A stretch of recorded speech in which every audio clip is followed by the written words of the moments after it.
मंगळवारपासून विधानसभानिहाय सुरू असलेल्या प्रशिक्षणादरम्यान कर्तव्यावरील कर्मचाऱ्यांचे पोस्टल मतदान देखील सुरू आहे।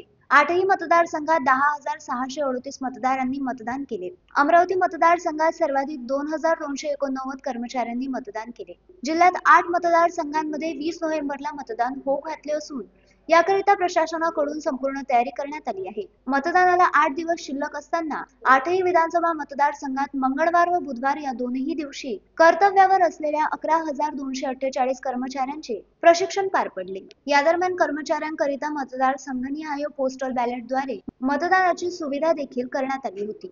मंगळवारी पहिल्या दिवशी 5,165 कर्मचाऱ्यांनी तर दुसऱ्या दिवशी बुधवारी 5,473 कर्मचाऱ्यांनी मतदान केले। यामध्ये धामणगाव रेल्वे मतदारसंघात 1,316, वडनेरामध्ये 1,430, अमरावतीमध्ये 2,289, तिवसामध्ये 1,026, दर्यापूरमध्ये 1,180, मेळघाटमध्ये 1,180, अचलपूरमध्ये 1,047 व मोर्शी मतदारसंघात 1,170 अशा 10,638 कर्मचाऱ्यांनी 2 दिवसात पोस्टल बॅलेटद्वारे मतदान केले।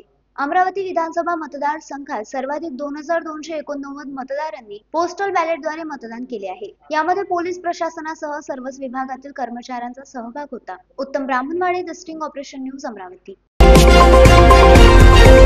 द स्टिंग ऑपरेशन न्यूज, सत्याचे दुसरे नाव, अन्यायावर लेखणीचा घाव।